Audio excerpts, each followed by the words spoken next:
contract with the Inspector General ends August 12th, 2020, and he wanted to know if we were going to renew that contract. And at that point, I told him that I was bringing it all back to you so that you all could discuss it at this point. And my thought was we'd leave it up to the new Inspector General and working with Mr. Chu to decide if we wanted to go forward with renewing that contract. But it's board discussion, so it's open, and I see Ms. Brill's hand first. So I don't think we have a choice but to renew it because although we're bringing in someone from the outside, she is going to be our employee. And if there was a complaint against senior level individuals and also ourselves, it needs to go to an outside entity. So if you're talking about seeing if there's some other entity, then I can understand that. But bottom line is we do need an outside entity for it to be arm's length if there's a complaint against one of us.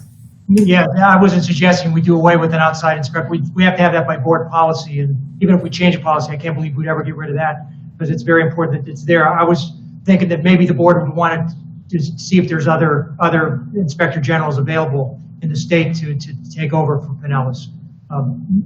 Dr. Robinson, and then Mr. Shaw, and then Mrs. Andrews. I would support us looking to see what other IGs might be available to act in that role for us. As I recall, their IG over in Pinellas is retiring. I don't know who's going to be their IG. I just don't know who we would be getting. And I will leave my comments there. Mr. Shaw? And I agree with everybody on this. And I think with the experience that our new IG has, she may have some access to some names that will help us. So I think we should be flexible, but I agree with Dr. Robinson. We have to have somebody, and what Mrs. Brill said, we have to have somebody. Mrs. Andrews? And I agree too. But I would like to look at what we've done in the past and what might be out there, and certainly talking to the new IG. So if it's okay with the board, I'll talk. I'll work with Mr. Chu, Mrs. Michaels, and get their input on this, and then we'll bring some recommendations to the board on on what they think we should do with respect to either replacing or renewing the contract with the Pinellas County Inspector General. If everybody's okay with that, I'll try and get them to bring that back to us as soon as possible, since that contract does expire on August 12th. Mrs. Rico, do I need a motion on this, or can I just, since I saw a shake of everybody's heads, is it okay if we just do it this way, or tomorrow you're going to tell me I should have taken a motion? Well, it's always best to have a motion and a vote, but if you're comfortable that it's clear, then I'll leave that to you. Go ahead, Mr. Shaw.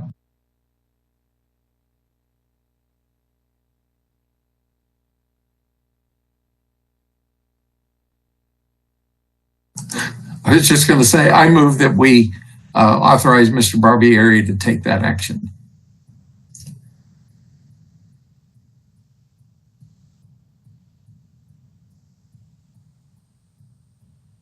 Did I lose everybody? Mr. Barbieri, we didn't hear you. My lips are moving and there's no talking me.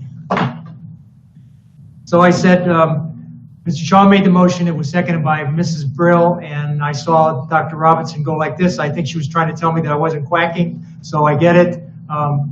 So if there's no further discussion on the motion, all in favor?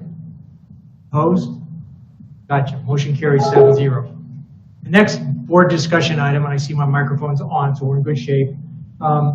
The disposition, I put a disposition of the South Intensive property. I had a discussion with the superintendent and Mr. Gavrilos from the Education Foundation.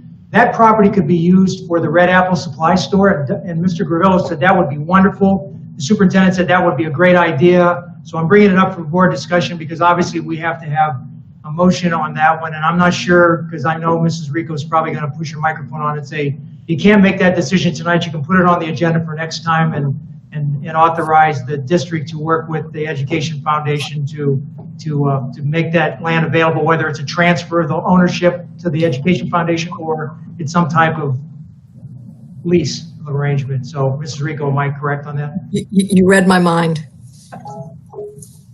Yes, I'm getting pretty good at that. Mrs. Brill? Thank you. And so I think that's a fabulous idea. The one question I will have for Mrs. Rico is I am the board's representative. I am a board member of the Education Foundation. So when it comes time for a vote, I don't get any personal benefits. So I would imagine that I could vote on the item, but I think it's great. Okay, so so if we're going to take a motion tonight, it's a motion that Mr. Shaw made. We'll bring it back for next week for action at that time. So any discussion on that motion?